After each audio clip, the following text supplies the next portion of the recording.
नमस्कार दर्शकों, मैं H we Shastri advocate high court Allahabad स्वागत करता हूं कानून टीवी में, जिसमें आप देख रहे हैं कानून टीवी लीगल सीरीज।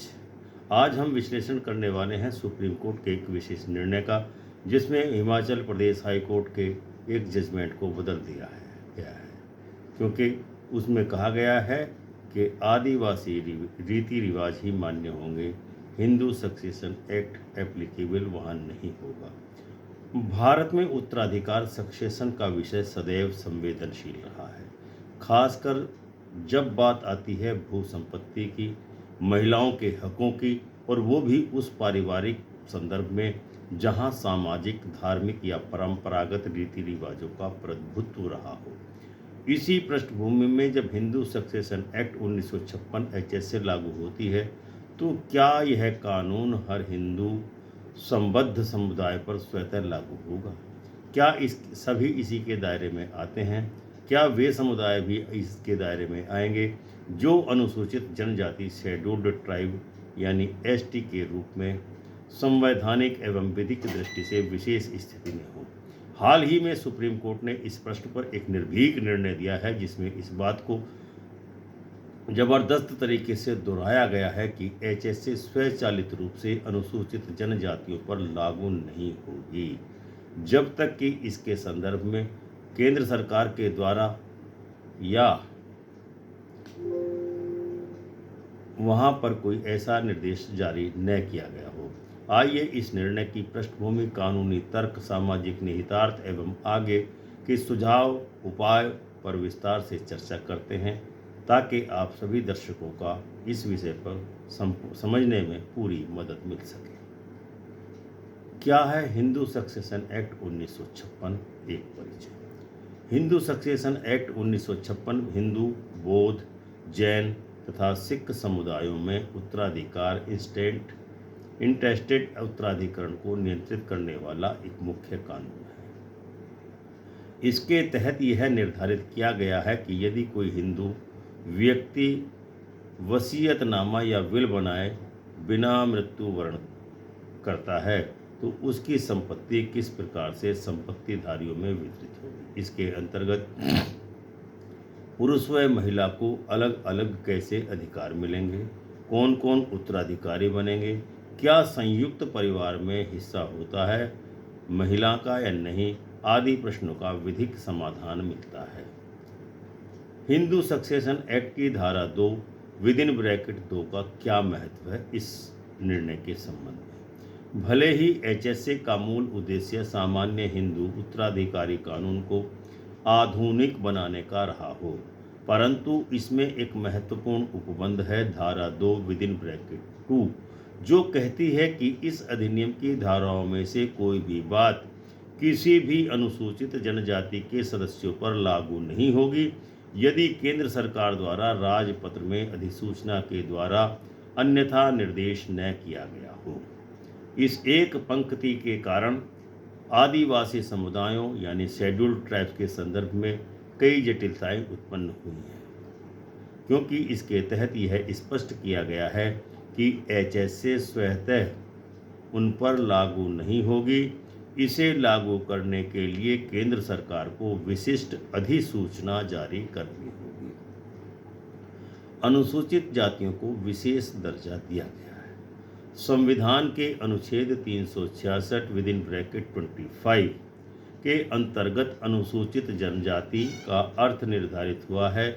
इसके अतिरिक्त अनुच्छेद 342 यह अनुमति देता है कि राष्ट्रपति द्वारा किसी राज्य या केंद्र शासित प्रदेश में किसी जनजाति को सूचीबद्ध शेड्यूल्ड किया जा सकता है। इसका तात्पर्य यह है कि एक जनजाति का अनुसूचित दर्जा तभी मान्य होगा जब राष्ट्रपति या केंद्र सरकार द्वारा उक्त अधिसूचना जारी की गई हो। यदि कोई जनजाति हिंदू समुदाय में सम्मिलित हो गई हो या हिंदूकरण कर लिया गया हो, तो भी कानून की दृष्टि से वह स्वतः एचएसए के अंतर्गत नहीं आती है यदि अधिसूचना जारी नहीं की गई हो। इस रूप में आदिवासी सामुदायिक रीति रिवाज, अनुषंगी परंपराएं आज भी महत्वपूर्ण भूमिका निभाती हैं, विशेष रूप से उत्तराधिकार के मामलों में। तीरथ कुमार व अन्य बनाम दादूराम एंड अदर्स 2024 का ये मामला है।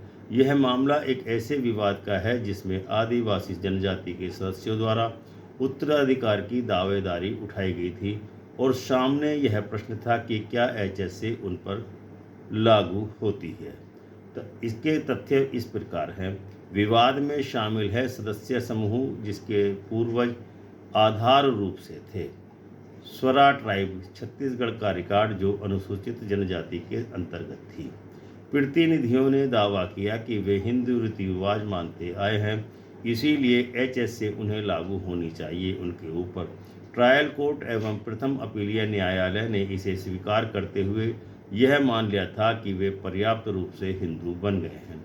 उच्च न्यायालय ने इस दलील को खारिज किया कि हिंदूकरण के आधार पर HSA लागू नहीं होती, क्योंकि जनजाति एवं स्वयं जनजाति अनुसूचित जनजाति का दर्जा था और धारा 2 का प्रावधान प्रासंगिक था। इसके बाद न्यायालय ने सामान्य रूप के समाधान के रूप में न्याय, समानता और अच्छे विचार, justice, equity and good conscience के आधार पर निर्णय दिया। इसके उपरांत सुप्रीम कोर्ट ने इस मामले को देखकर यह स्पष्ट किया कि HSA अनुसूचित जनजातियों पर लागू नहीं होती है जब तक कि केंद्र सरकार द्वारा कोई अधिसूचना जारी न कर दी जाए। फैसले में सुप्रीम कोर्ट ने क्या निर्णय दिए, मुख्य बिंदु अब हम आपको बताते हैं। सुप्रीम कोर्ट ने कहा है कि HSA की धारा 2 के अनुसार यह स्पष्ट है कि कुछ भी इस अधिनियम में कहे गए अनुसूचित जनजातियों के सदस्यों पर लागू नहीं होंगे जब तक कि केंद्र सरकार राजपत्र में ऐसा कोई निर्देश न दे दे।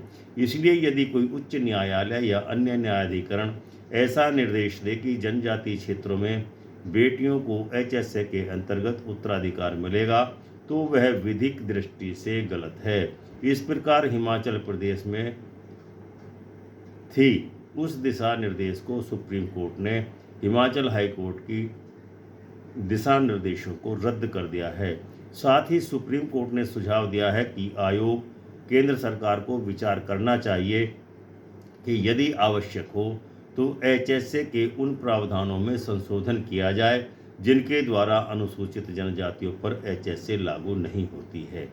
इस निर्णय का क्या महत्व है? यह निर्णय आदिवासी सामुदायिक उत्तराधिकार कानून कस्टमरी लॉ एवं सामान्य हिंदू उत्तराधिकार के बीच सीमा को स्पष्ट करता है।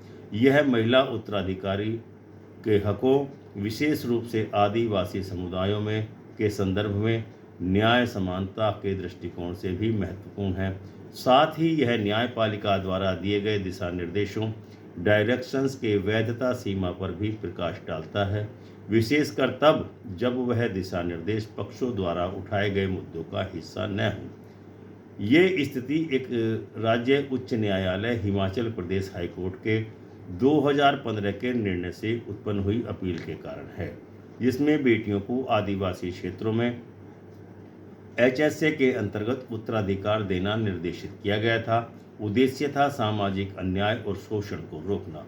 हाई कोर्ट ने इस संदर्भ में निर्देश दिए थे। हिमाचल प्रदेश हाई कोर्ट ने अपने एक निर्णय के पैरा 63 में कहा था कि आदिवासी क्षेत्रों में बेटियों का हक HSA के अनुसार होना चाहिए, न कि परंपरागत रीति रिवाजों के अनुरूप। यह निर्देश सामाजिक न्याय से प्रेरित था, लेकिन न्यायालय ने इसे एक व्यापक दिशा निर्देश के रूप में जारी कर दिया था कि राज्य के आदिवासी क्षेत्रों में HSA का अनुपालन किया जाए ताकि बेटियों की बिगड़ती स्थिति सुधर सके। सुप्रीम कोर्ट ने इस संदर्भ में कहा है कि पैराग्राफ नंबर 63 में दिया गया दिशा निर्देश उस मामले में पेश किए गए मुद्दों या पार्टियों द्वारा उठाए गए प्रश्नों का हिस्सा नहीं थी। इसीलिए ऐसी व्यापक दिशा निर्देश देना न्याय प्रक्रिया की दृष्टिकोण से उचित नहीं था।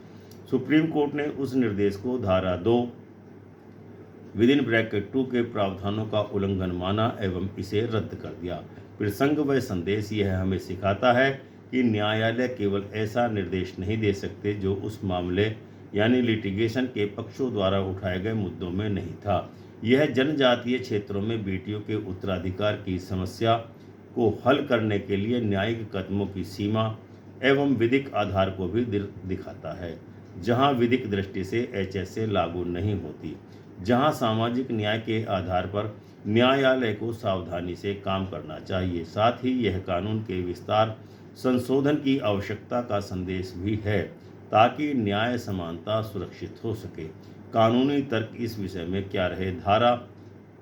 हिंदू सक्सेशन एक्ट की धारा 2 विदिन ब्रैकेट 2 का विधिक विश्लेषण। धारा 2 विदिन ब्रैकेट 2 कहती है, notwithstanding anything contained in subsection 1, nothing contained in this act shall apply to the members of any scheduled tribes within the meaning of clause 25 of article 366 of the constitution unless the central government by notification in the official gazette otherwise directs। इससे निम्न बातें स्पष्ट हैं। यह एक मुक्त, clear और विधिवत अपवाद का प्रावधान है। उस आदिवासी समुदाय को जिसे अनुसूचित जाति का दर्जा प्राप्त है HSA के अंतर्गत नहीं देखा जाएगा। इस अपवाद को हटाने या HSA को उस समुदाय पर लागू करने के लिए केंद्र सरकार को ऑफिशियल गजट में अधिसूचना जारी करनी होगी। चूंकि इस अधिसूचना के बिना HSA उस समुदाय सदस्य समूह पर तभी लागू हो सकती है यदि प्रस्तावित रूप से अधिसूचना जारी की गई हो। इसीलिए न्यायालय द्वारा यह कह देना कि HSA लागू होगी यदि सामाजिक दृष्टि से न्याय का सवाल है, तो इसे अपवाद को खारिज नहीं करता। हिंदूकरण या परंपरागत कानून का त्याग क्या पर्याप्त है? न्यायालयों में यह बहस उठी कि यदि किसी जनजाति समूह ने हिंदू धर्म, रीति रिवाज और सामाजिक व्यवहार अपना लिया हो, यानी पर्याप्त रूप से हिंदू बन गया हो, तो क्या HSA उन पर लागू होगी? इस संदर्भ में सुप्रीम कोर्ट ने स्पष्ट निर्देश दिया है। सुप्रीम कोर्ट ने कहा है कि इस दलील को स्वीकार नहीं किया जा सकता, क्योंकि संविधान व विधिक प्रावधानों के अंतर्गत जनजाति का दर्जा धार्मिक या सामाजिक रूप से बदलने मात्र से नहीं बदलता। न्यायालय ने यह माना कि जनजातीय समुदाय के रीति रिवाज स्वयं उत्तराधिकार विधि निर्धारित कर सकते हैं, यदि उस समुदाय ने परंपरागत उत्तराधिकार कानून कस्टमरी लॉ अपनाया हो। इसीलिए हिंदूकरण को आधार नहीं मानते हुए यदि किसी जनजाति को अनुसूचित जनजाति का दर्जा मिला है और उसकी सूची से न हटाया गया हो, तो HSA सवालिया रूप से लागू नहीं होगी। न्याय, समानता एवं अच्छे विचार। जब विधि में स्पष्ट रूप से कुछ न हो या एक समूह पर कानून लागू न हो, न्यायालयों ने न्याय, समानता एवं अच्छे विचार के सिद्धांतों को लागू किया हो। सेंट्रल प्रोविंस लॉ एक्ट 1875 की धारा 6 के अंतर्गत जहां कोई स्पष्ट उत्तराधिकार कानून नहीं रहा हो, न्यायालय ऐसे मामलों में यह सिद्धांत प्रयोग कर सकता है। सुप्रीम कोर्ट ने इस बात की पुष्टि की कि जहां HSA लागू नहीं होती, फिर भी बेटियों को उत्तराधिकार देने का उपाय न्याय समानता के आधार पर हो सकता है। न्यायिक दिशा निर्देश की सीमा। उच्च न्यायालय द्वारा जारी किए गए दिशा निर्देश। जैसा कि हिमाचल प्रदेश हाई कोर्ट के मामले में देखा गया, न्यायाधीशों ने एक व्यापक दिशा निर्देश दिया कि बेटियों को HSA के अंतर्गत उत्तराधिकार का लाभ मिलेगा, पारित किया था, जो उस मुकदमे के मुद्दों या पक्षों द्वारा उठाए गए प्रश्नों में नहीं था। सुप्रीम कोर्ट ने कहा कि इस तरह का निर्देश न्यायिक प्रक्रिया दृष्टि से ठीक नहीं था, क्योंकि वह उस मामले के मुद्दों का हिस्सा नहीं था और कानून की स्पष्ट व्याख्या धारा 2 विदिन ब्रैकेट 2 को दरकिनार करता था। सामाजिक न्याय एवं महिला उत्तराधिकार हकों का विश्लेषण।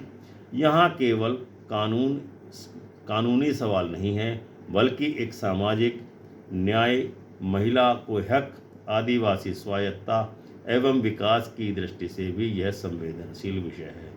आदिवासी महिलाएं एवं उत्तराधिकार का हक। भारत की अनेक जनजातीय समुदायों में परंपरागत रीति रिवाजों में आमतौर पर महिला को उतना उत्तराधिकार नहीं मिलता जितना पुरुष को मिलता है। फिर भी संविधान के तहत समानता का प्रावधान अनुच्छेद 14, 15 और 21 महिलाओं के हक के पक्ष में है। इस निर्णय में न्यायालय ने माना कि यदि विधिक दृष्टि से एचएसए लागू नहीं होती तो भी बेटियों को बिल्कुल ही निष्कासित नहीं किया जाना चाहिए। यह न्याय, समानता एवं अच्छे विचार के सिद्धांत को तक पहुंचने का संकेत है। जनजातीय स्वायत्तता और रीति रिवाज के विषय में सुप्रीम कोर्ट ने क्या कहा है? जनजातियों की परंपराएं विशेष रूप से स्थानीय सामाजिक सांस्कृतिक संदर्भों में विकसित हुई हैं और उनमें उत्तराधिकार की प्रथाएं भिन्न भिन्न हो सकती हैं। धारा 2 विदिन ब्रैकेट 2 का उद्देश्य यह है कि सामान्य हिंदू उत्तराधिकार कानून को अनिवार्य रूप से जनजातियों पर लागू न किया जाए ताकि उनकी सांस्कृतिक स्वायत्तता एवं परंपरागत उत्तराधिकार संस्थाएं प्रभावित न हो।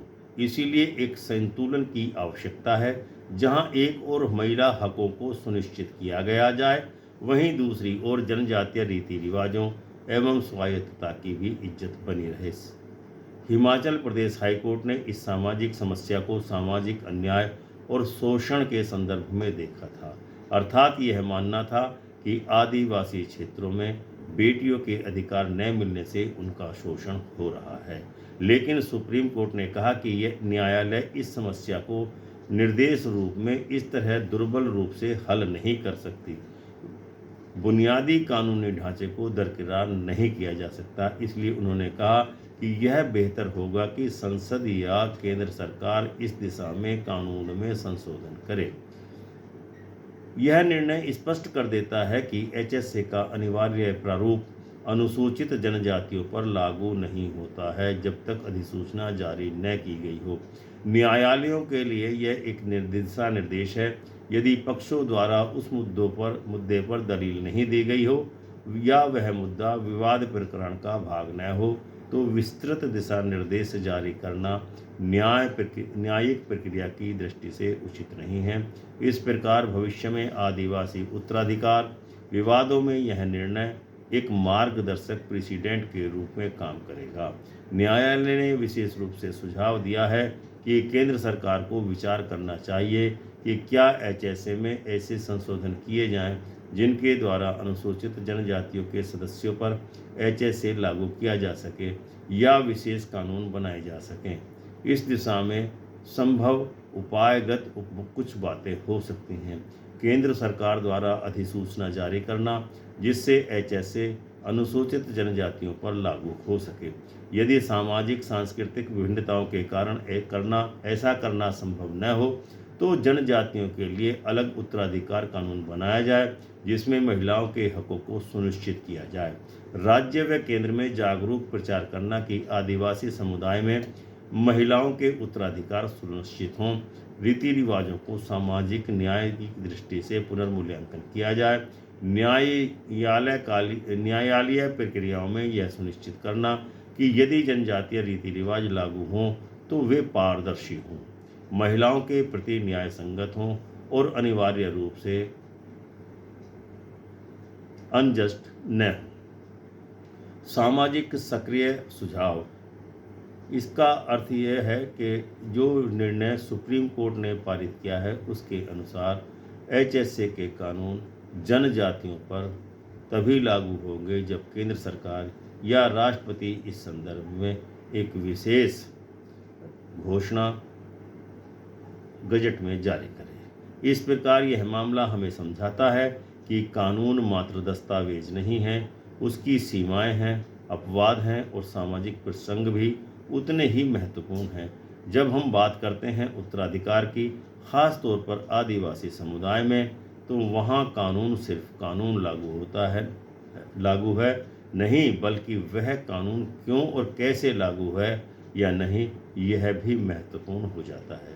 साथ ही महिला हकों को सुनिश्चित होना केवल कानून लागू होने पर नहीं, बल्कि न्यायिक सिद्धांतों, सामाजिक जागरूकता और प्रशासनिक नीति की मिलीजुली क्रिया पर आधारित है। इसलिए इस निर्णय ने न सिर्फ विधिक स्पष्टता दी है, बल्कि सार्वजनिक नीति एवं सामाजिक उत्थान के लिए संकेत भी दिए हैं कि आगे क्या क्या हो सकता है। तो दर्शकों, यह था आज का वीडियो। हमें उम्मीद है आपको अवश्य ही पसंद आया होगा और आप वीडियो को लाइक एवं शेयर करेंगे तथा चैनल कानून टीवी को अवश्य ही सब्सक्राइब करेंगे। मिलते हैं अगले वीडियो में ऐसे ही किसी नए जजमेंट के साथ। तब तक के लिए जय हिंद, जय भारत, जय संविधान।